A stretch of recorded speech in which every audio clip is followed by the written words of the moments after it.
باللہ السمیع العلیم من الشیطان اللعین الرجیم بسم اللہ الرحمن الرحیم الحمد للہ رب العالمین والعاقبۃ للمتقین والجنۃ للموحدین والنار للعاصین الصلاۃ والسلام علی سیدنا و نبینا و شفیعنا ابی القاسم محمد وآلہ الطیبین الطاہرین المعصومین المظلومین ولعنۃ اللہ علی اعدائہم اجمعین من یومنا ھذا الی یوم الدین اما بعد فقد قال حضرت امام حسین علیہ السلام فی یوم عاشوراء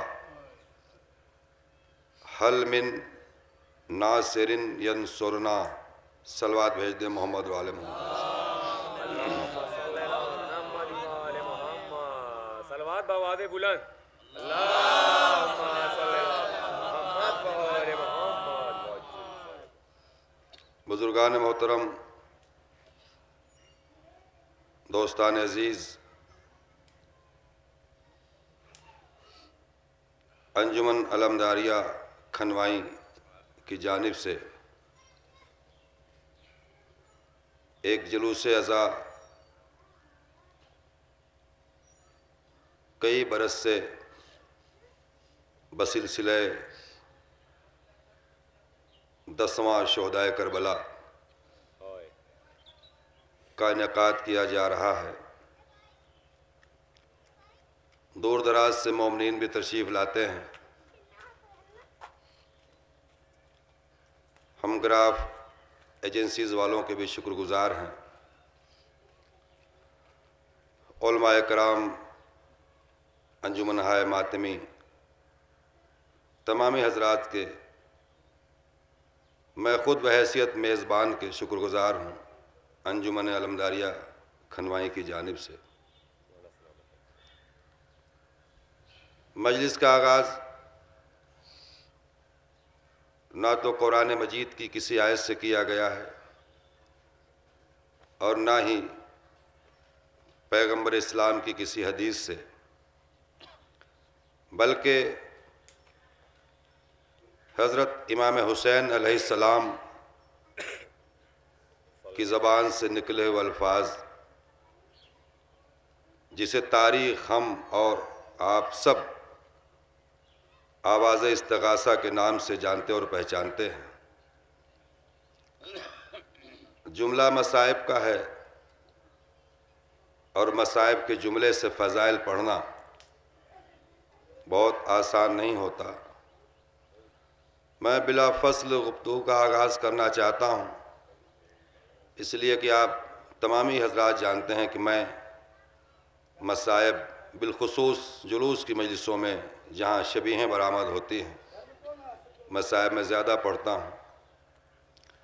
یہیں سے گفتگو کا آغاز کر رہا ہوں کہ حضرت امام حسین علیہ السلام نے آواز دی روز عاشوراء، حل من ناصر ینصرنا،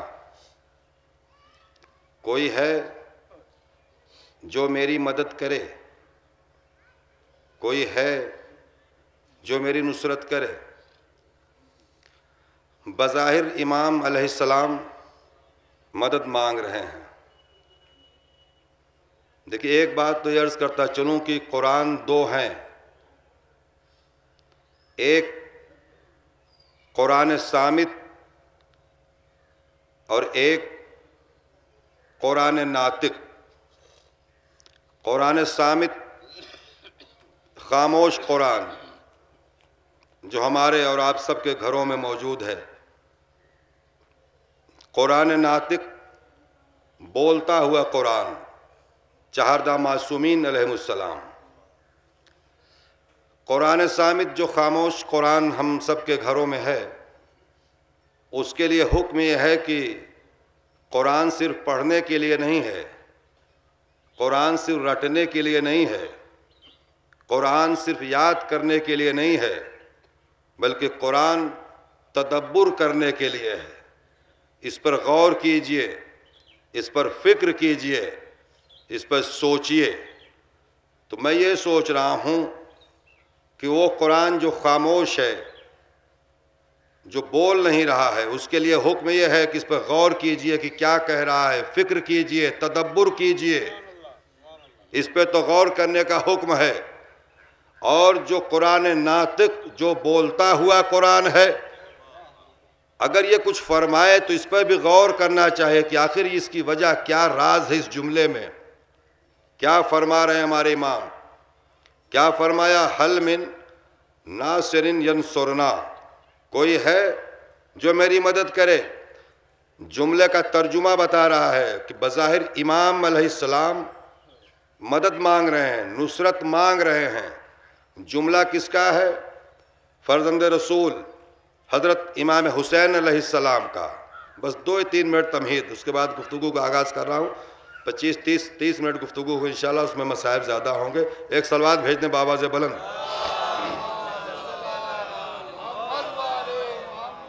بظاہر امام مدد مانگ رہے ہیں، کوئی ہے جو میری مدد کرے؟ تو ایک سوال ذہن میں آ رہا ہے کہ ایک تو یہ کہ فطرت کا تقاضا یہ ہے کہ مدد مانگتا کون ہے؟ تشریف لائیں۔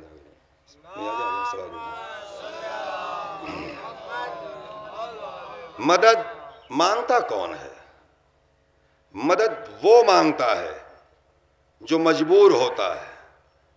میں یہاں آیا مجلس پڑھنے، گھر جانا ہے، سواری کا کوئی انتظام نہیں ہے، تو میں یہی کہوں گا کوئی صاحب ہیں جو مجھے گھر پہنچا دیں۔ اس کا مطلب کیا ہوا؟ اس کا مطلب یہ ہوا کہ میرے پاس سواری کا انتظام نہیں ہے، اس وقت میں مجبور ہوں، اس لیے آواز دے رہا ہوں کوئی صاحب ہیں جو مجھے گھر پہنچا دے، کوئی ہے؟ اس کا مطلب یہ ہوا کہ میں مجبور ہوں۔ طے یہ ہوا کہ مدد وہ مانگتا ہے جو مجبور ہوتا ہے۔ یہ مدد مانگ کون رہا ہے بظاہر؟ امام علیہ السلام۔ امام کہہ رہے ہیں نا کوئی ہے جو مجھے مدد کرے، کوئی ہے جو میری نصرت کرے، تو امام مدد مانگ رہے ہیں، اور جو امام ہوگا وہ مجبور نہیں ہوگا، جو مجبور ہوگا وہ امام نہیں ہوگا۔ صلوات بھیجتے چلے محمد والے محمد پر۔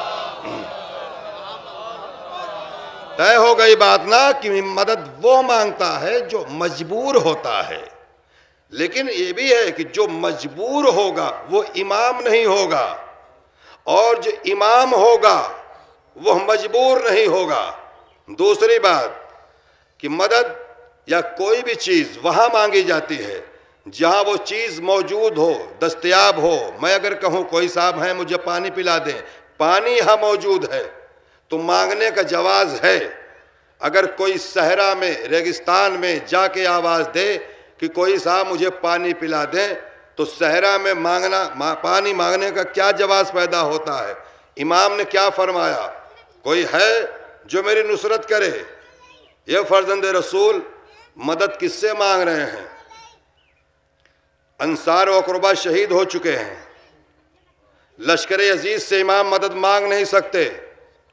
لشکر یزید میں جو مدد کرنے والا تھا حر، وہ صبح عاشور آ چکا، تو مولا مدد کس سے مانگ رہے ہیں؟ کوئی چیز وہاں مانگی جاتی ہے جہاں وہ چیز موجود ہو۔ دو باتیں۔ تیسری بات یہ کہ جب کوئی چیز کوئی مانگے تو اسے لے لینا چاہیے، قبول کرنا چاہیے۔ اگر وہ مانگ رہا، میں کہوں کوئی صاحب مجھے پانی پلا دیں، اور کوئی صاحب پانی سے بھرا ہوا گلاس پیش کرے، میں انکار کر دوں، دوسرے صاحب پیش کریں، میں انکار کر دوں، مجلس کے بعد ایک ہی سوال ہوگا کہ جب پانی پینا نہیں تھا تو مانگا کیوں تھا؟ 3 باتیں بس۔ صلوات بھیج دے محمد و آل محمد پر۔ تو ایک تو یہ بات طے ہو گئی کہ مدد وہ مانگتا ہے جو مجبور ہوتا ہے، اور جو مجبور ہوگا جو امام نہیں ہوگا، اور جو امام ہوگا وہ مجبور نہیں ہوگا۔ دوسری بات یہ کہ وہ کوئی چیز وہاں مانگی جاتی ہے جہاں وہ چیز موجود ہو، دستیاب ہو۔ تیسری بات یہ کہ جب کوئی چیز کوئی مانگے اور کوئی عطا فرمائے، اسے دے تو اسے قبول کر لینا چاہیے۔ یہ تینوں باتیں فطرت کے خلاف ہیں۔ کربلا معلیٰ میں امام حسین نے کیا فرمایا؟ کوئی ہے جو میری مدد کرے؟ مولا مدد کس سے مانگ رہے ہیں؟ اب تو گہوارے میں فقط شہزادے علی اصغر علیہ السلام ہیں، انصار و اقربا تو شہید ہو چکے ہیں، لشکر عزیز سے مدد مانگ نہیں سکتے۔ جو مدد کرنے والا تھا حر، وہ صبح عاشور آ چکا ہے، اس کا مطلب مدد نہیں مانگ رہے ہیں امام۔ دوسری بات یہ کہ کوئی چیز جب مانگی جاتی ہے اور اسے کوئی دے تو اسے قبول کرنا چاہیے۔ آدم سے لے کر خاتم تک کوئی نبی ایسا نہیں تھا جو کربلا مولا کربلا کی زمین پر آ نہ گیا ہو۔ ہر نبی نے امام کو مدد کی پیشکش کی۔ محمود نام کا ملک آن کے کہا فرزند رسول میں حاضر ہوں، میں مدد کرنا چاہتا ہوں۔ امام نے فرمایا محمود مجھے تمہاری مدد کی ضرورت نہیں ہے، تم واپس چلے جاؤ۔ کہا مولا اگر اجازت ہو تو اتنی تیز ہوا چلاؤں کہ لشکر عزیز فنا ہو جائے۔ کہا مجھے تمہاری مدد کی ضرورت نہیں ہے۔ یہ مولا ابھی تو آپ نے فرمایا تھا حل من ناصر ینصرنا، کوئی ہے جو میری مدد کرے؟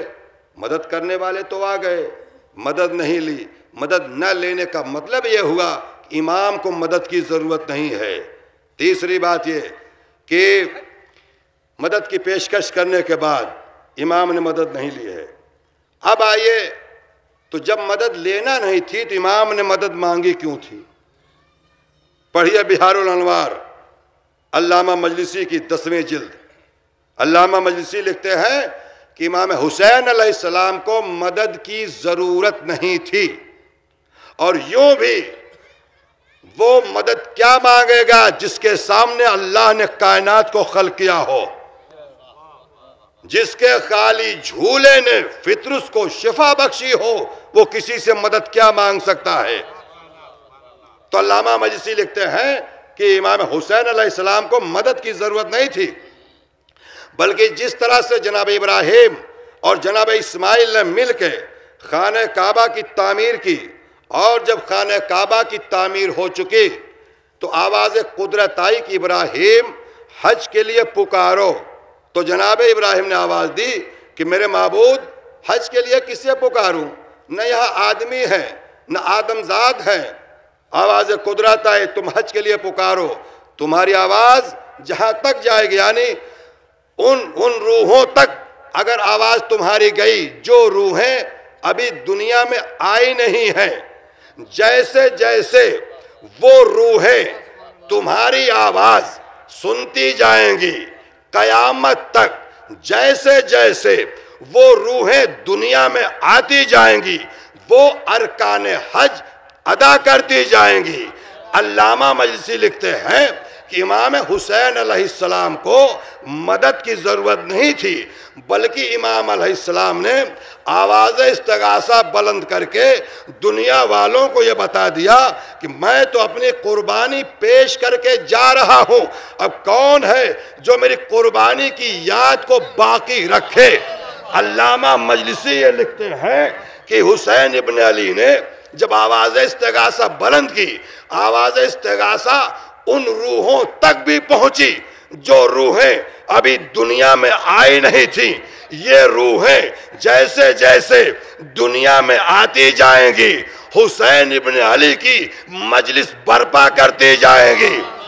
اب کوئی یہ نہ کہے کہ مجلس میں فلاں نہیں آیا، 10واں کے جلوس میں فلاں نہیں آیا، مجلس میں وہ نہیں آیا، مجلس حسین میں جلوس عزا میں وہی شریک ہوگا جس کی روح حسین کی آواز استغاثہ سن چکی ہے۔ صلوات بھیج دے محمد اور آل محمد میں۔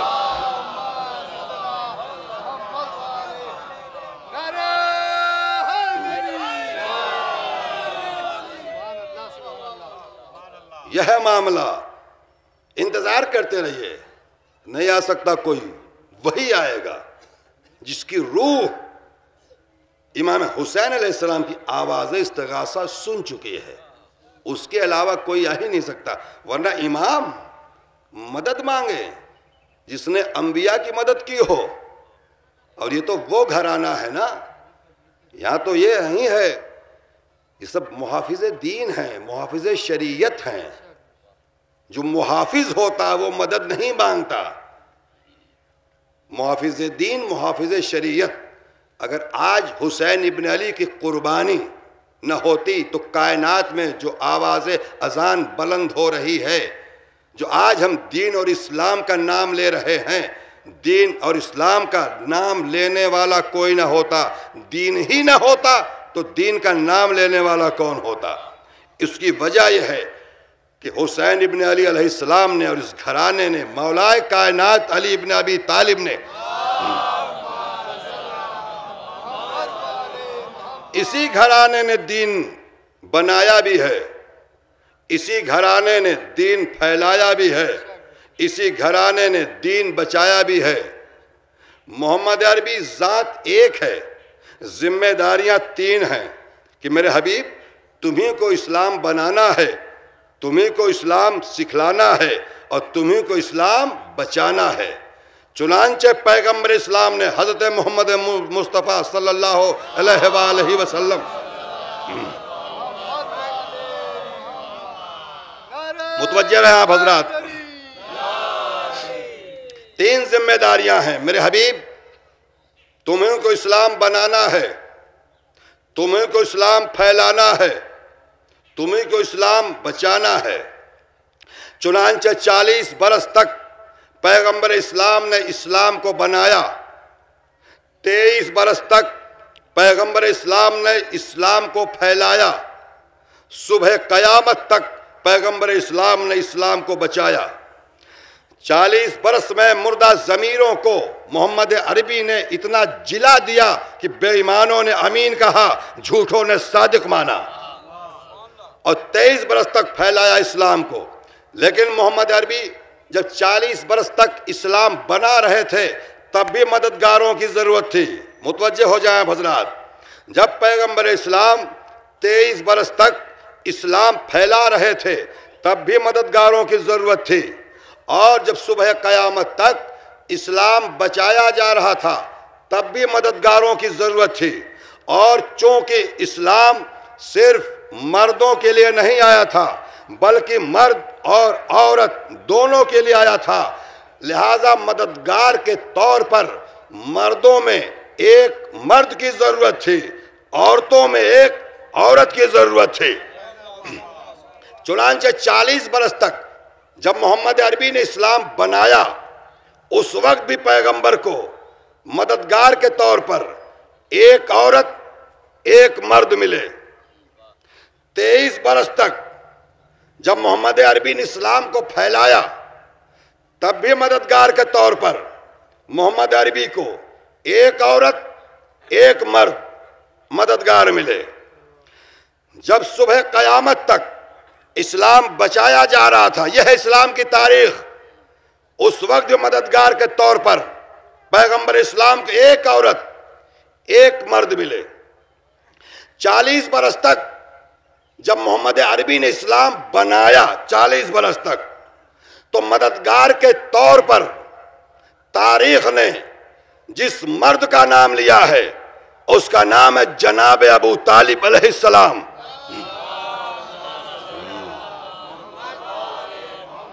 اور 40 برس تک مددگار کے طور پر تاریخ نے جس عورت کا نام لیا ہے اس کا نام ہے جناب خدیجہ صلوات اللہ علیہا۔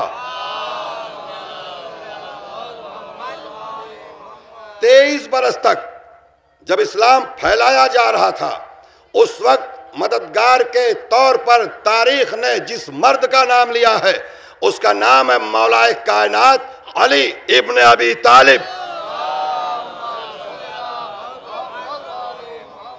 اور 23 برس تک اسلام پھیلاتے وقت مددگار کے طور پر تاریخ نے جس عورت کا نام لیا ہے اس کا نام ہے شہزادی کونین حضرت بی بی فاطمہ صلوات اللہ علیہا۔ اور اسلام بچاتے وقت مددگار کے طور پر تاریخ نے جس عورت کا نام لیا ہے مددگار کے طور پر اس کا نام ہے شہزادی جناب زینب صلوات اللہ علیہا۔ اور اسلام بچاتے وقت تاریخ نے مددگار کے طور پر جس مرد کا نام لیا ہے اس کا نام ہے حسین ابن علی۔ پوری کائنات میں سوال کر سکتا ہوں میں، بتا دیں آپ کہ پوری دنیا میں امام حسین علیہ السلام کو سب سے زیادہ کون چاہتا ہے؟ پوری دنیا میں، پوری کائنات میں آپ کہیں گے ماں، ہر ماں اپنے بیٹے کو چاہتی ہے، کسی بھی مذہب کی ہو، ہر ماں اپنے بیٹے کو بہت چاہتی ہے، لیکن ہم تو یہ سوال ہم نے کیا ہے کہ پوری کائنات میں امام حسین علیہ السلام کو سب سے زیادہ کون چاہتا ہے؟ وہ ہے پروردگار عالم۔ سب سے زیادہ حسین کو اللہ چاہتا ہے، اور چاہنے کا تقاضا ہوتا ہے۔ کوئی کسی کو کب چاہتا ہے؟ کوئی کسی کو سب سے زیادہ اس وقت چاہتا ہے یا تو اس سے بہت بڑا کام لے چکا ہو یا بہت بڑا کام لینے والا ہو۔ یہ ہے محبت کا تقاضا۔ کوئی کسی کو اس وقت زیادہ چاہتا ہے یا تو اس سے بہت بڑا کام لے چکا ہو یا بہت بڑا کام لینے والا ہو۔ تو اللہ امام حسین کو کیوں زیادہ چاہتا ہے؟ ہر ماں چاہتی ہے بیٹے کو، باپ چاہتا ہے بیٹے کو، لیکن جہاں سے دنیاوی اعتبار سے ماں کی محبت اپنے انتہا پر پہنچتی ہے، وہیں سے اللہ کی محبت حسین سے شروع ہو جاتی ہے۔ اس کی دلیلیں ہیں ہمارے پاس۔ شہزادے ہیں، کمسن ہے امام حسین علیہ السلام، ماں کھانا پکا رہی ہے، شہزادی روٹی پکا چکی، اٹھ کے آئیں۔ اس گھر میں روز کھانا نہیں پکتا تھا۔ روز کھانا اس لیے نہیں پکتا تھا، کھانا کب پکتا ہے؟ جب گھر میں اناج موجود ہو۔ یہاں تو ایک ایک ہفتہ فاقہ بھی ہوتا تھا نا۔ شہزادی روٹیاں پکا چکی۔ اللہ کی محبت، اس پر غور کریں آپ۔ جہاں سے ماں بظاہر اور باپ کی محبت انتہا ہو جاتی ہے، وہیں سے اللہ کی محبت حسین سے شروع ہو جاتی ہے۔ ماں کھانا پکا کے اٹھی، دیکھا 4 یا 5 برس کے حسین دیوار سے لپٹے ہوئے رو رہے ہیں۔ ماں قریب آئی، میرے لال حسین کیوں رو رہے ہو؟ میں تو آپ کو آمادہ کر رہا ہوں۔ شہزادے کو اٹھا لیا گود میں، گلے لگا لیا۔ حسین کیوں رو رہے ہو میرے لال؟ کہا اماں، نانا نے بھائی حسن کو ہرنی کا بچہ دیا ہے، ہم کو بھی ہرنی کا بچہ چاہیے۔ ماں کی محبت، اللہ کی محبت۔ ماں نے بیٹے کو کلیجے سے لگا لیا، سر پہ چادر ڈالی، چلی شہزادی مسجد نبوی کی طرف۔ لوگوں نے راستہ دیا، مجمع ہٹا، شہزادی پہنچ گئی اپنے بابا کے پاس۔ اللہ کی محبت حسین سے قریب پہنچی۔ کیا ہوا فاطمہ؟ حسین کیوں رو رہا ہے؟ کہا نانا بابا آپ نے حسن کو ہرنی کا بچہ دیا ہے؟ کہا ہاں۔ کہا حسین کو بھی ہرنی کا بچہ چاہیے؟ کہا لاؤ میری گوشت میں دے دو۔ حسین کو لیا، زانو پہ بٹھایا۔ حسین چپ ہو جاؤ میرے لال، کیا چاہیے تم کو؟ ابھی تک محبت ہے، مادی اعتبار سے عرض کر رہا ہوں، روحانی اعتبار سے نہیں۔ یہ ہے ماں کی محبت۔ ہر ماں چاہتی ہے کہ میرا بیٹا خوش ہو جائے۔ حسین کیا چاہیے میرے لال؟ نانا پوچھ رہا ہے۔ نانا ہمیں ہرنی کا بچہ چاہیے۔ پیغمبر اسلام نے کہا میرے لال حسین، اس سے اچھی چیز تم کو دے دوں، خوش ہو جاؤ گے میرے حسین؟ کہا نہیں نانا، مجھ کو تو ہرنی کا بچہ چاہیے۔ میں تو یہ عرض کرنا چاہتا ہوں کہ اللہ کتنا چاہتا ہے، مجھے ہرنی کا بچہ چاہیے۔ اللہ نے جبرائیل کو بھیجا۔ اب تک ہے ماں کی محبت، نانا کی محبت۔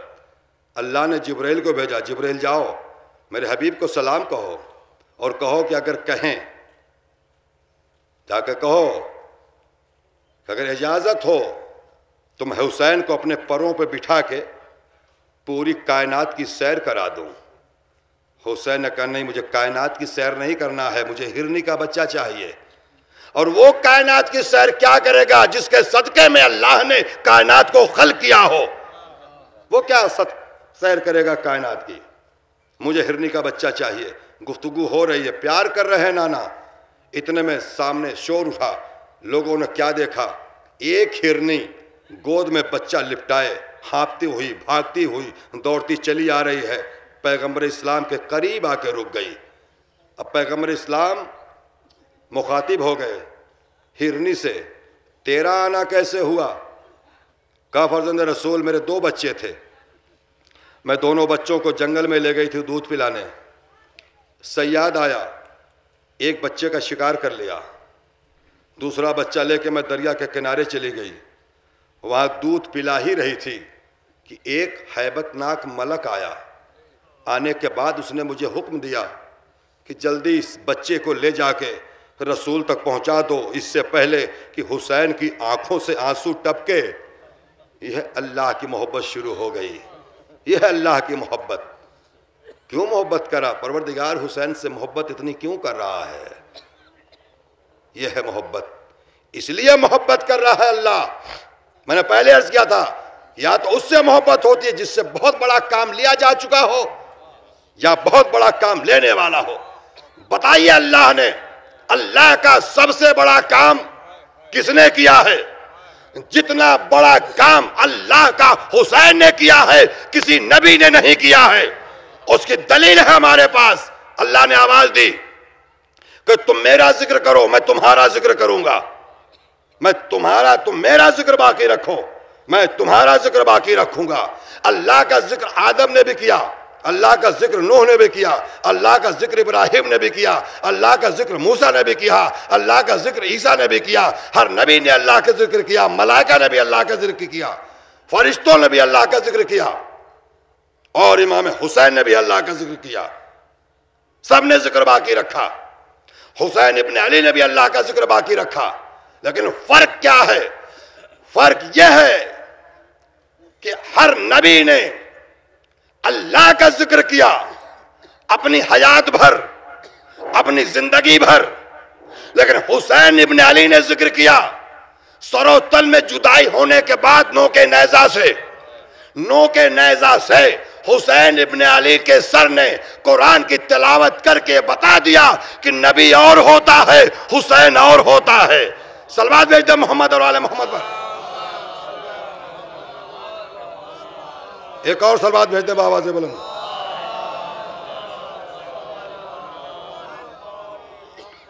کوئی نہیں سوائے حسین کو. اتنا بڑا کام کسی نے نہیں کیا. ذکر باقی رکھا. کیا دلیل ہے؟ مسجد کی اذانیں, قرآن مجید کی تلاوت, یہ بتا رہی ہے کہ حسین ابن علی نے اللہ کا ذکر باقی رکھا ہے. اور فطرت کا تقاضا یہ ہے, آج دنیا پورا عالم اسلام, غیروں کی بات نہیں کر رہا ہوں, محو حیرت ہے کہ یہ عزاداری,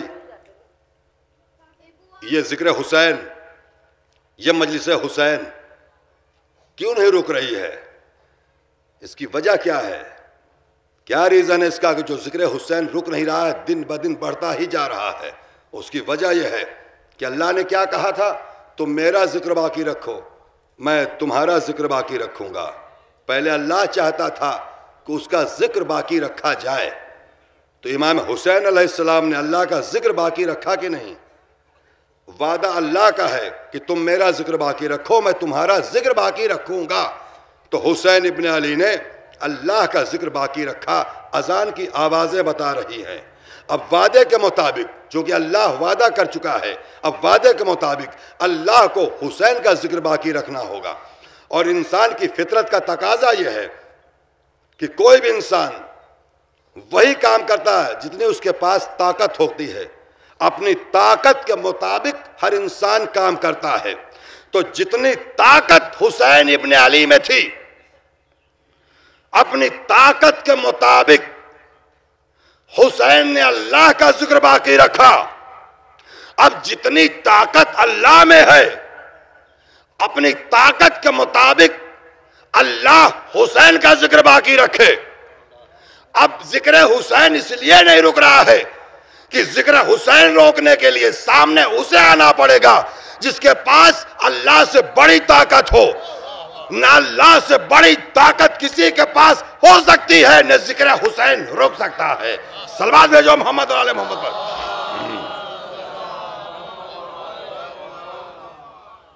یہ ہے محافظ دین کے، محافظ دین، محافظ شریعت، محافظ قرآن۔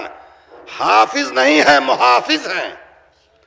حافظ ہونا اور بات ہے، محافظ ہونا اور بات ہے۔ حافظ اور حافظے میں فرق ہے، محافظ میں فرق ہے۔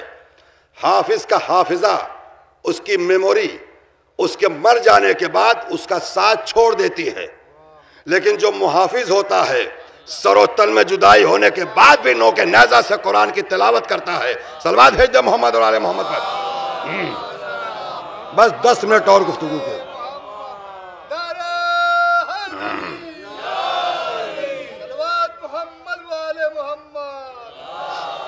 دھوپ بھی ہے، دھوپ کی شدت بھی ہے، گرمی بھی ہے، جلوس بھی برآمد ہونا ہے، بھی مسائل بھی پڑھنا ہے۔ حافظ اور محافظ، حافظ اسے کہتے ہیں جو قرآن مجید کے ایک ایک لفظ کو یاد کر لے، ایک ایک آیت کو یاد کر لے، ایک ایک سورے کو یاد کر لے۔ لیکن محافظ کون ہوتا ہے؟ یعنی قرآن مجید میں 114 سورے ہیں، جو 114 سوروں کو یاد کر لے وہ حافظ کہلاتے ہیں۔ متوجہ رہیں حضرات، 540 رکوعات ہیں قرآن مجید میں، جو ان 540 رکوعات کو یاد کر لے وہ حافظ کہلاتے ہیں۔ 6666 آیتیں ہیں قرآن مجید میں، ان آیتوں کو یاد کر لے وہ حافظ کہلاتے ہیں۔ 1271 مد ہیں قرآن مجید میں، جو ان کو یاد کر لے وہ حافظ کہلاتا ہے۔ 8804 پیش ہیں قرآن مجید میں، جو 8804 پیش کو یاد کر لیں وہ حافظ کہلاتا ہے۔ 35,242 زبر ہے قرآن مجید میں، جو ان کو یاد کر لے وہ حافظ کہلاتا ہے۔ 34,282 زیر ہے قرآن مجید میں، جو ان کو یاد کر لے وہ حافظ کہلاتا ہے۔ یہ ہے حافظ۔ 1,56,684 نقطے ہیں قرآن مجید میں، جو 1,56,684 نقطوں کو یاد کر لے وہ حافظ کہلاتا ہے۔ اور جس کی ذات ایک نقطہ بنے اور پورا قرآن سمیٹ آئے وہ محافظ کہلاتا ہے۔ یہ ہے محافظ۔ اور یہ کون ہے؟ یہ ابو طالب کا لہو ہے، یہ آل عمران ہیں۔ ابو طالب ہی کا لہو ہے جو کربلا میں کام آیا ہے۔ ابو طالب ہی کا لہو ہے جو 57 برس کے پیمانے میں حسین ابن علی ابن ابی طالب ہے۔ یہ ابو طالب ہی کا لہو ہے جو 32 برس کے پیمانے میں شبیہ بھی برآمد ہوں گی، عباس ابن علی ابن ابی طالب ہے۔ یہ ابو طالب ہی کا لہو ہے جو 18 برس کے پیمانے میں علی ابن الحسین ابن علی ابن ابی طالب ہے۔ یہ ابو طالب ہی کا لہو ہے جو 13 برس کے پیمانے میں قاسم ابن حسن ابن علی ابن ابی طالب ہے۔ یہ ابو طالب ہی کا لہو ہے جو 6 مہینے کے پیمانے میں علی ابن الحسین ابن علی ابن ابی طالب ہے۔ بس عزادارو، بہت گرمی ہے نا، بہت دھوپ ہے نا، دھوپ کی شدت۔ کوئی ماں اگر اپنے بچے کو دھوپ میں دیکھ لیتی ہے، پردے کی وجہ سے گھر سے باہر اگر نہیں نکل پاتی اور اس کا بچہ دھوپ میں ہوتا ہے تو کھڑکی سے دروازے سے دیکھتی رہتی ہے کہ شاید کوئی مل جائے، میرے بچے کو دھوپ سے سائے میں کر دے۔ یہ صرف بچے کی بات نہیں ہے، بیٹا اگر جوان بھی ہو، کھیت میں کام کر کے لوٹ کے آئے، بازار سے لوٹ کے آئے، بیٹا جوان ہو، ماں نے بیٹے کا چہرہ دیکھا، دھوپ سے تمتما گیا ہے چہرہ، فوراً پنکھا لے کے کھڑی ہو جاتی ہے، بیٹھ جاؤ پانی پی لو۔ دھوپ میں کیوں چلے گئے؟ دھوپ بہت تیز تھی۔ ہر ماں ہی کہتی ہے نا، تاریخ اٹھا کے دیکھیے، جناب ام لیلہ نے علی اکبر کو کبھی دھوپ میں نہیں جانے دیا۔ جو ماں اپنے بیٹے کو دھوپ میں جانے نہ دے، اس ماں نے اپنے بیٹے کا لاشا دھوپ میں کیسے دیکھا ہوگا؟ شکر گزار ہے ہم، پورا علاقہ شکر گزار ہے انجمن علمداریہ کھنوائی کا کہ امام کا دسواں منا رہے ہیں آپ۔ جس کا دسواں نہیں ہو سکا، سوئم نہیں ہو سکا، خدا سلامت رکھے اہل بستی کو، تمام مومنین کو، مومنات کو، جتنے عزادار شریک ہیں یہاں پہ سب کو، سب سلامت رہیں۔ بس عزاداروں، شبیہیں بھی برآمد ہوگی، غازی ابوالفضل عباس علیہ السلام کا علم کی شبیہ برآمد ہوگی، 18 برس کے جوان علی اکبر کے تابوت کی شبیہ برآمد ہوگی، شبیہ ذوالجناح برآمد ہوگی۔ امام حسین علیہ السلام سے ایک شخص نے سوال کیا تھا کہ مولا یہ بتائیے، ایک باپ کے لیے اس کی زندگی کا خوبصورت لمحہ کون سا ہوتا ہے؟ امام نے جواب دیا کہ جب اس کا بیٹا اس کی نگاہوں کے سامنے چلنے پھرنے لگے، وہ خوبصورت لمحہ ہوتا ہے۔ اس شخص نے پھر سوال کر لیا، مولا یہ بتائیے اس باپ کی زندگی کا بدترین لمحہ کون سا ہوتا ہے؟ کہا جب وہی بیٹا جوان ہو جائے اور اس کی نگاہوں کے سامنے دم توڑ دے۔ ایک شخص اور آ گیا شام سے ایک شخص آیا، اپنے بیٹے کو گود میں لے کے مولا کے پاس آیا، کہا مولا میرا بیٹا ہے، اس کی آنکھ میں کانٹا چبھ گیا ہے، میں نے بہت کوشش کی، باپ ہوں، نہیں نکال سکا اپنے بیٹے کی آنکھ سے کانٹا، بہت تکلیف ہے اس بیٹے کو۔ امام نے بیٹے کو گود میں لیا، اس کے دستے امامت پھیرا، آنکھ سے کانٹا نکلا، آرام مل گیا بچے کو، باپ کے حوالے کر دیا، لے کے چلنے لگا۔ کچھ دور گیا تھا، قریب بلا لیا امام نے، ادھر آؤ بیٹھ جاؤ میرے پاس۔ کہا بس اتنا بتا دو، جب تمہارے بیٹے کی آنکھ میں کانٹا چبھا تھا تم کو کیسا لگ رہا تھا؟ کہا مولا ایسا لگ رہا تھا کہ میری دنیا تاریک ہونے والی ہے۔ کسی کو بلایا امام نے، کہا جہاں گھر کے اندر جاؤ، علی اکبر کو بلا لاؤ۔ کم سن تھے علی اکبر، بلا کے لائے۔ امام نے اس شخص کہا اس بچے کو دیکھ رہے ہو؟ کہا مولا دیکھ رہا ہوں، بہت خوبصورت بچہ ہے۔ امام نے کہا میرا بیٹا علی اکبر ہے، دعائیں دینے لگا۔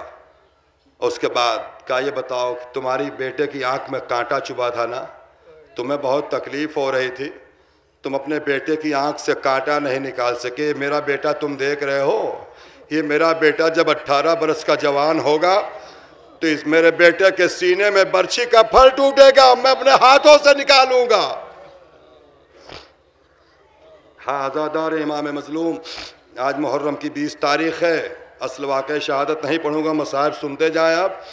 محرم کی 20 تاریخ ہے آج۔ جناب زینب سے جب قافلہ واپس آیا ہے نا، روضہ رسول پر جب جناب زینب گئی ہیں، سلام کیا ہے اپنے نانا کو قبر رسول پہ، نانا زمانے کے رسول، 18 بھائیوں کی لاوارث بہن تم کو سلام کر رہی ہے۔ سلام کا جواب آیا قبر رسول سے۔ ایک مرتبہ قبر رسول سے آواز آئی، زینب یہ بتاؤ سب سے زیادہ مصیبت تم پہ کہاں پڑی؟ کہا نانا یہ سوال نہ کیجئے۔ کہا نہیں بتا دو زینب۔ کہا نا ساری مصیبتیں میں بھول سکتی ہوں، لیکن ایک مصیبت ایسی پڑی ہے کہ میں اسے قیامت تک نہیں بھول سکتی۔ کہا مصیبت کون سی ہے؟ میری لاڈلی زینب۔ جناب زینب نے کہا نانا جب قافلہ کربلا سے چلا ہے کوفے کی طرف تو وہ ظالم جو میرے لال علی اکبر کا قاتل حسین ابن نمیر تھا، اس کے ہاتھ میں جو نیزہ تھا اس نیزے پر میرے لال علی اکبر کا سر تھا۔ قافلہ چلتا تھا تو وہ ظالم بار بار اس نیزے کو میرے سامنے لاتا تھا، جس نیزے پر میرے لال علی اکبر کا سر تھا میرے سامنے لا کے مسکراتا تھا، کہتا تھا علی اکبر کے سینے میں برچی میں نے ماری ہے۔ نہ یہ مصیبت نہیں بھول سکتا، میں نہیں بھول سکتی۔ قافلہ گزر رہا ہے عزادارو، قافلہ گزر رہا ہے۔ ایک منزل پر قافلہ رکا، اور وہ قافلہ اس لیے رکا تھا کہ آگے کی جو منزل تھی شمر ملون کو پتہ چل گیا کہ آگے جو منزل ہے وہاں پہ کچھ لوگ حسین ابن علی کے چاہنے والے ہیں اور سروں کو چھیننا چاہتے ہیں، سروں کو لے کے اس کو دفن کر دیں گے۔ شمر ملون نے تمام سپاہیوں کو حکم دیا کہ نیزوں سے سروں کو اتار لیا جائے، نیزوں سے سروں کو اتار لیا جائے۔ ایک ایک سر کو شمر ملون نے حکم دیا کہ ایک ایک صندوق میں رکھ دیا جائے، ایک ایک سر کو صندوق میں رکھوا کے تالا ڈلوا دیا۔ اس کے بعد جب صبح ہوئی تو کوچ کا نقارہ بجا، جب قافلہ چلنے لگا تو شمر نے حکم دیا کہ صندوق سے سروں کو نکال کے نیزے پر پھر بلند کر دو۔ سب سے پہلے وہ صندوق کھولا گیا جس صندوق میں امام حسین کا سر تھا۔ جب وہ سر کھولا گیا تو شمر ملون نے کیا دیکھا کہ صندوق میں سر حسین نہیں تھا۔ شمر ملون نے ہاتھ میں تازیانہ لیا، سید سجاد کے قریب آیا، پشت پر تازیانہ مارا۔ سید سجاد نے کہا ظالم تو مجھے کیوں مار رہا ہے؟ کہا یہ بتاؤ کہ صندوق میں سر حسین تمہارے بابا کا سر رکھا تھا لیکن صندوق خالی ہے۔ کہا ظالم وہ صندوق جا کے کھول جس صندوق میں میرے بھائی علی اکبر کا سر ہے۔ بہت گریہ کرے گا آپ انشاءاللہ، 5-7 میں مسائل پڑھوں گا، بہت گریہ کریں گے آپ۔ جا کے وہ صندوق کھولو جس صندوق میں میرے بھائی علی اکبر کا سر ہے۔ شمر ملون گیا، اس صندوق کو کھولا جس صندوق میں علی اکبر کا سر رکھا گیا تھا۔ صندوق کھولا تو ظالموں عجیب منظر دیکھا۔ کیا دیکھا کہ علی اکبر کا سر ہے، علی اکبر کے سر پر حسین کا سر رکھا ہوا ہے۔ آواز آ رہی ہے میرے لال علی اکبر۔ یہ ہے علی اکبر، شہزادے علی اکبر عزادارو۔ ذاکرین سے بہت سنا ہے آپ نے نا کہ علی اکبر جب خیمے سے نکلے ہیں تو بار بار خیمے کا پردہ اٹھتا تھا، بار بار خیمے کا پردہ گرتا تھا۔ سنا ہے آپ نے نا، یہ خیمے کا پردہ گرتا نہیں تھا، خیمے کا پردہ اٹھتا نہیں تھا۔ معلوم ہے 19 مرتبہ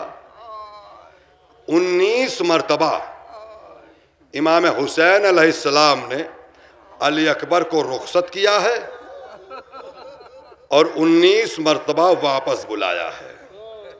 منظر پیش کر دوں کھنمائی والو، امام کا دسمہ کر کے پردیس جاؤ گے نا، کوئی بمبئی واپس، خدا سے میں یہی دعا کرتا میرے معبود پورا سال خیریت سے گزرے، تمام پردیسیوں کا اگلے برس پھر محرم کا چاند دیکھ لیں، اپنے وطن آئے سارے کے سارے مومنین جو پردیسی ہیں۔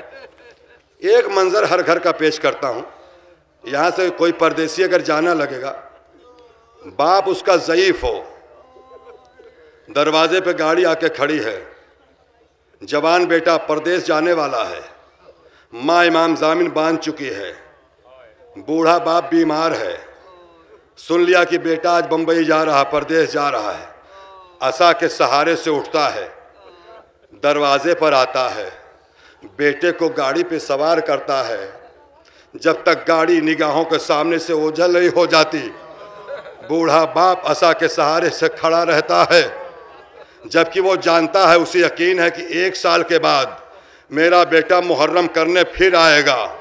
باپ کو یقین ہوتا ہے 1 سال کے بعد میرا بیٹا واپس آئے گا پردیس سے، لیکن جس باپ کو یہ یقین ہو کہ میرا اکبر اب واپس نہیں آئے گا، اس باپ نے کیسے رخصت کیا ہوگا اپنے جوان بیٹے کو؟ 19 مرتبہ امام حسین نے رخصت کیا ہے اور 19 مرتبہ واپس بلایا ہے۔ بیٹے کو کلیجے سے لگایا، پیشانی چومی علی اکبر جاؤ میرے لال، گھوڑے پہ سوار کیا، جاؤ میرے لال۔ علی اکبر علیہ السلام کچھ دور گئے، آواز دی میرے لال اکبر ایک بار اور واپس آ جاؤ میرے لال۔ کمر پہ ہاتھ رکھے آواز دے رہے ہیں۔ علی اکبر نے گھوڑے کا رخ موڑا اور اس کے بعد واپس آئے، گھوڑے سے اترے، بیٹے کو پھر کلیجے سے لگایا، سینے کو بوسہ دیا، رخسار کو بوسہ دیا۔ جب 5ویں مرتبہ امام حسین رخصت کرنے لگے تو جناب علی اکبر نے کہا بابا اگر آپ کا دل نہیں چاہتا تو میں نہیں جاتا۔ کہا نہیں میرے لال تم جاؤ، جاؤ میرے علی اکبر، کہو اب میں حسین ہو کے وعدہ کر رہا ہوں کہ کوئی اور بلائے تو بلائے، میں نہیں بلاؤں گا۔ جناب علی اکبر چلے گھوڑے پہ بیٹھ کے اس یقین کے ساتھ کہ سب سے مل چکا ہوں، اب کوئی بلانے والا نہیں ہے۔ کچھ دور گئے تھے امام حسین کہ پیچھے سے کا آواز آئی ایک بچی کی، میرے بھیا علی اکبر بہن سے بھی ملتے جاؤ۔ علی اکبر نے گھوڑے کا رخ موڑا، پیچھے دیکھا 4 برس کی بہن سکینہ کھڑی آواز دے رہی ہے۔ گھوڑے کا رخ موڑا، قریب آئے، گھوڑے سے اترے، زمین پہ بیٹھ، کہا بھیا تھوڑی دیر کے لیے بیٹھ جاؤ۔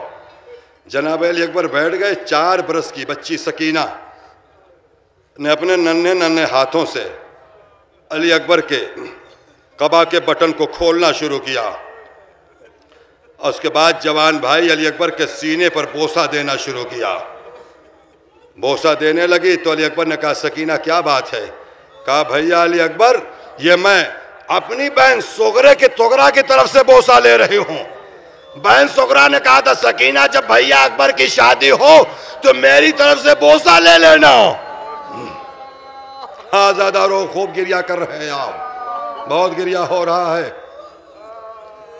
رخصت ہوئے، بہن سے رخصت ہوئے، چلے۔ اب تو یقین ہو گیا کہ مجھے کوئی واپس نہیں بلائے گا۔ آخر میں ایک روایت پڑھوں گا 2 یا 3 منٹ، بہت گریہ کریں گے انشاءاللہ آپ۔ اب کوئی بلانے والا نہیں ہے۔ گھوڑے پہ بیٹھ کے چلے کچھ دور گئے تھے کہ ضعیفہ نے آواز دی۔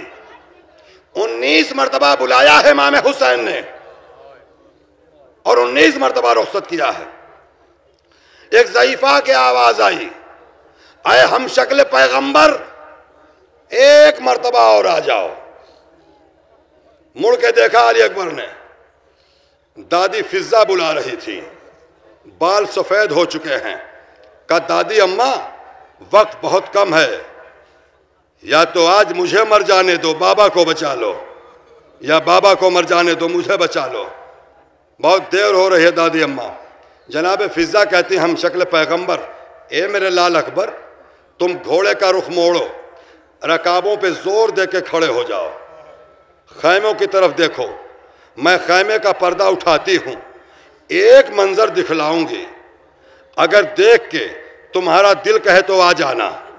جناب علی اکبر نے گھوڑے کا رخ موڑا، رکابوں پہ زور دے کے کھڑے ہو گئے، خیموں کی طرف رخ کیا۔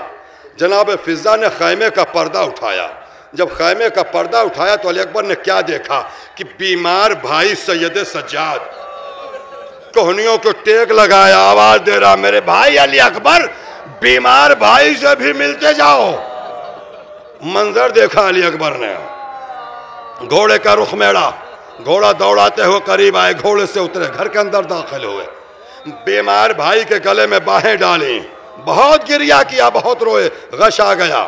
جناب زینب نے اماں فضہ کو بلایا، اماں فضہ جلدی میرے بھائی حسین کو بلا لاؤ، ورنہ آج یا تو میرا بیٹا اکبر مر جائے گا یا میرے لال سجاد مر جائے گا۔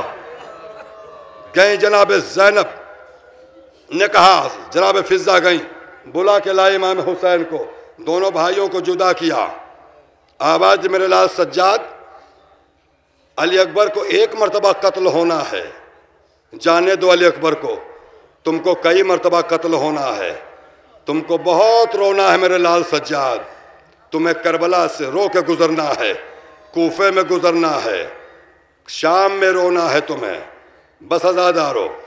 جناب علی اکبر مقتل میں آ چکے ہیں، کوئی بوڑھا باپ اگر آواز سن لے، اس کو پتہ چل جائے کہ میرا بیٹا مر گیا ہے، تو بیٹے کی لاش تک پہنچنا بہت مشکل ہو جاتا ہے۔ جناب علی اکبر چلے ہیں، کیسے چلے ہیں؟ پہلے جناب امام حسین علیہ السلام چلے، کچھ دور چلے تھے، پھر کہیں بیٹھتے تھے، کہیں پھر اٹھتے تھے۔ جب اٹھنے اور بیٹھنے کی طاقت ختم ہو گئی تو امام حسین اپنے آپ کو کھڑے قد سے گراتے تھے، اور اس کے بعد علامہ مجلسی نے لکھا ہے کہ امام حسین کہنیوں کو بل چلنے لگے، جیسے کوئی بچہ چلتا ہے۔ علی اکبر کے قریب آئے، دیکھا ایک ہاتھ پیشانی پر ہے، ایک ہاتھ سینے پر ہے۔ میرے لال اکبر، ہمیشہ تم دونوں ہاتھوں سے سلام کرتے تھے، آج ایک ہاتھ سے سلام کیوں کر رہے ہو؟ کہا بابا سینے میں برچھی کا پھل ٹوٹ چکا ہے۔ کہا جس نے مارا تھا اس نے نکالا نہیں؟ کہا نہیں، توڑ کے چلا گیا ہے، اور یہ کہہ کے گیا ہے کہ میں نے سنا ہے کہ تمہارے بابا حسین بڑے صابر ہیں۔ کہا ہاں میرے بابا حسین بہت صابر ہیں۔ کہا میں دیکھنا چاہتا ہوں کہ تمہارے بابا حسین برچھی کا پھل کیسے نکالتے ہیں۔ بس آزاد اور 1 منٹ، اس کے بعد 2 یا 3 منٹ میں مسائل پڑھوں گا غازی ابوالفضل عباس سے، اس لیے کہ پہتے شبیہ علم مبارک برآمد ہوگی۔ کل ملا کے 3 یا 4 منٹ شبیہ تیار ہیں برآمد ہونے کے لیے۔ اور اس کے بعد امام حسین نے غور سے علی اکبر کا سینہ دیکھا، سینے سے کپڑا ہٹایا، کپڑا ہٹا کے چٹکی سے برچھی کا پھل پکڑا، نجف کا رخ کیا، آواز دی بسم اللہ وباللہ وفی سبیل اللہ۔ جیسے ہی برچھی کا پھل نکلا، علی اکبر کے کلیجے کا ٹکڑا برچھی کے ساتھ ساتھ نکلا، برچھی کا پھل نکلا، جانب جنت روح پرواز کر گئی۔ ابھی جب شہزادے علی اکبر کے تابوت کی شبیہ برآمد ہوگی نا، تو آپ ایک منظر دیکھیں گے۔ وہ منظر یہ ہوگا کہ چھوٹے چھوٹے بچوں کے کاندھوں پہ تابوت ہوگا۔ یہ بچوں کے کاندھوں پہ تابوت کیوں ہے؟ جب بوڑھا باپ جوان کا لاشا اٹھا نہ سکا تو خیمے کا رخ کیا، آواز دی بچوں آؤ اپنے بھائی علی اکبر کا لاشا لے چلو۔ بس عزاداران امام مظلوم، بس عزادارو۔ قافلہ واپس آ گیا تھا مدینے، بس 3 منٹ اور۔ عید جب آتی تھی، علم کی شبیہ پہلے برآمد ہوگی، علم کے سائے میں ساری شبیہیں برآمد ہوگی۔ خدا تمام زائرین کو، تمام مومنین کو، اہل بستی کو، تمام سب کو سلامت رکھے۔ سال خیریت سے گزر کے اگلے برس پھر اسی طرح امام کا دسمہ آپ منائیں۔ بس جناب زینب معلوم ہے عید کا چاند کہاں دیکھتی تھی؟ عید کب اچھی لگتی ہے؟ بہن کو عید کب اچھی لگتی ہے؟ جب بھائی ساتھ ہوں، چھوٹے بچے گھر میں ہوں، تب عید بہت اچھی لگتی ہے۔ جناب زینب کا دستور تھا ایک کہ ہمیشہ عید کا چاند اپنے گھر دیکھتی تھی، لیکن عید کے دن اماں ام البنین کے گھر چلی جاتی تھی۔ وہیں جناب زینب کے 18 بھائی جمع ہوتے تھے، اور 18 بھائیوں کے درمیان شہزادی زینب عید مناتی تھیں۔ بس 2 منٹ کی زحمت اور ہے، بہت گریہ کریں گے آپ، مصائب ختم ہو تو شبیہ علم برآمد ہوگی۔ عید مناتی تھیں، چاند دیکھتی تھیں، آواز دی تھیں بابا سواری کا انتظام کر دیجئے۔ مولا علی کی زندگی کی عید، مولا علی ناکہ بلاتے تھے، شہزادی ناکے پر سوار ہوتی تھیں، کنیزے پیچھے پیچھے، ساربان ناکے کی مہار پکڑے ہوئے چلتا تھا۔ ام البنین کے دروازے پر ناکہ رک جاتا تھا۔ ام البنین کا دروازے پر جیسے جناب زینب کا ناکہ رکتا تھا، ام البنین غور سے بند دروازے کو دیکھتی تھیں۔ اتنے میں عباس کے چاروں بھائی گھر کا دروازہ کھولتے تھے۔ عباس آگے بڑھتے تھے، مہار ناکہ پکڑ کے ناکے کو بٹھاتے تھے، محمل کا پردہ ہٹاتے تھے، شہزادی کو سلام کرتے تھے، عید کی مبارکباد پیش کرتے تھے، شہزادی کو آہستہ سے ناکے سے اتارتے تھے۔ آگے آگے شہزادی، پیچھے پیچھے عباس کے چاروں بھائی۔ گھر کے اندر قدم رکھتی تھیں، اماں ام البنین کو سلام کرتی تھیں، عید کی مبارکباد پیش کرتی تھیں، گلے میں باہیں ڈالتی تھیں، اس کے بعد کہتے تھیں اے بھیا عباس مجھے پانی پلاؤ۔ عباس اپنی شہزادی کو پانی کا جام پیش کرتے تھے، پانی جب پی لیتی تھیں تب شہزادی زینب کہتی تھی اماں ام البنین زینب کی عید ہو گئی، بھیا عباس نے پانی پلا دیا ہے، زینب کی عید ہو گئی۔ یہ عید ہے مولا علی کی زندگی کی۔ کربلا مدینے سے واپس آ گیا، اجڑ گیا سیدہ کا گھر، آ گیا مدینے قافلہ۔ مدینے آنے کے بعد 7 یا 8 مہینے کے بعد مدینے کی گلیوں میں بچوں نے شور مچایا، کل عید ہے، کل عید ہے۔ جناب زینب نے سنا کہ بچے شور مچا رہے ہیں، ام کلثوم کے پاس آئی، اے بہن کلثوم کل عید ہے۔ کہاں بہن زینب، عید کا دن آیا، صبح ہوئی۔ جناب زینب کو بابا کے زمانے کی عید یاد آ گئی کہ جب 18 بھائیوں کے ساتھ عید مناتی تھی۔ بیمار بھتیجوں کو بلایا، بیٹا سجاد ناکہ منگوا دو، ہم آج بھی اماں ام البنین کے گھر جائیں گے۔ بیمار امام نے ناکہ بلوایا، جناب زینب ناکے پہ سوار ہوئیں، کنیزیں ساتھ ساتھ ہیں۔ ناکہ پہنچا اماں ام البنین کے دروازے پر۔ وہ منظر یاد کیجئے مولا علی کی زندگی میں، جب ناکہ اماں ام البنین کے دروازے پر رکتا تھا تو جناب زینب غور سے دروازہ دیکھتی تھیں۔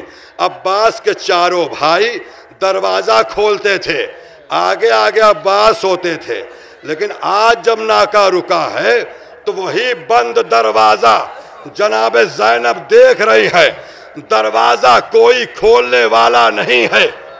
حسرت و یاد سے بند دروازہ دیکھ رہی ہے شہزادی۔ ایک مرتبہ عباس کے چھوٹے بیٹے فضل نے بند دروازے کو کھولا، دروازے کو کھول کے بیٹا باہر نکلا، ناکے کی مہار پکڑ کے ناکے کو بٹھایا، محمل کا پردہ ہٹایا، پھوپھی زینب کو سلام کیا۔ سلام کرنے کے بعد کہا پھوپھی اماں بابا عباس تو مارے جا چکے ہیں، ہمارا گھر تو ویران ہو چکا ہے۔ یہ کہہ کہ جناب زینب کو ناکے سے اتارا۔ شہزادی ناکے سے کیسے اتری ہوں گی؟ غور سے دروازہ دیکھا، آہستہ آہستہ جناب زینب چلی، کیسے آگے بڑھی ہوئی زینب کوئی بتا نہیں سکتا۔ گھر کے دروازے کے اندر قدم رکھا، آنگن میں دیکھا ام البنین بال بکھرائے بیٹھی ہیں۔ دوڑ کے زینب نے گلے میں باہیں ڈالی، زاروں قطار رونے لگی، اتنا رونے کی غش آ گیا، اور اس کے بعد غش سے افاقہ ہوا۔ ام البنین نے عباس کے بیٹے فضل کو بلایا، میرے لال فضل تمہاری شہزادی آئی ہے۔ جب تمہاری شہزادی عید کے دن آتی تھی تو تمہارا بابا عباس پانی لاتا تھا، یہ میرے لال فضل شہزادی کے لیے پانی کا انتظام کرو۔ عباس کے فضل کے بیٹے نے چھوٹا سا مشکیزہ لیا، شانوں پر رکھا، جناب زینب کے سامنے سے گزرا، بھتیجے کے شانے پہ مشکیزہ دیکھا، جناب زینب نے کربلا کا رخ کیا، بھیا عباس، اے بھیا عباس، ایک وقت وہ تھا تم بھتیجی کے لیے پانی لینے جا رہے تھے، آج تمہارا بیٹا پھوپھی کے لیے پانی لینے جا رہا ہے۔ بس عزادارو، آخری جملے۔ بیٹھی جناب زینب، ام البنین نے شانے پہ ہاتھ رکھا، شہزادی زینب بس ایک سوال، ابھی عباس غازی عباس کا لمبا آمد ہو رہا ہے، شہزادی زینب بس ایک سوال کرنا ہے، کاماں کیا بات ہے؟ کہا بس اتنا بتا دیجئے کہ جب قافلہ مدینے آیا تو روضہ رسول پہ بہت مجمع تھا، میں کچھ پوچھ نہیں سکی بیٹی۔ کاماں کیا پوچھنا چاہتی ہیں؟ کہا میں نے سب کے بارے میں پوچھا، اپنے آقا حسین کے بارے میں پوچھا، سب کے بارے میں پوچھا، لیکن ابھی تک میں نے اپنے عباس کے بارے میں کچھ نہیں پوچھا ہے، اپنے عباس کے بارے میں کچھ نہیں پوچھا ہے۔ کہا اماں بھیا عباس کے بارے میں کیا پوچھنا چاہتی ہیں؟ کہا بس یہی پوچھنا چاہتی ہوں کہ جب کوئی زخمی، کوئی جب گھوڑے سے گرتا ہے، جب کوئی بلندی سے گرتا ہے تو زمین پر اپنے ہاتھ ٹیکتا ہے، بس شہزادی اتنا بتا دو کہ میرے عباس کے ہاتھ تو قلم ہو چکے تھے. میرا عباس جب گھوڑے کی بلندی سے گرا ہے تو زمین پر کیا ٹیکا تھا؟ کاما شانے قلم ہو چکے تھے. میرا عباس زمین پہ گرا، سر کو زمین پر ٹیکا، سر شکافتہ ہو گیا. واہ عباسا، واہ عباسا. عباس ہے عباس ہے عباس، عباس ہے عباس ہے عباس ہے عباس، عباس ہے عباس، عباس ہے عباس ہے عباس ہے عباس. جاؤ ترائی سے اب بہر خدا غازی، جاؤ ترائی سے اب بہر خدا غازی. رو رو کے سکینہ یہ، رو رو کے سکینہ یہ دیتی تھی صدا بازی. جاؤ ترائی سے اب بہر خدا غازی،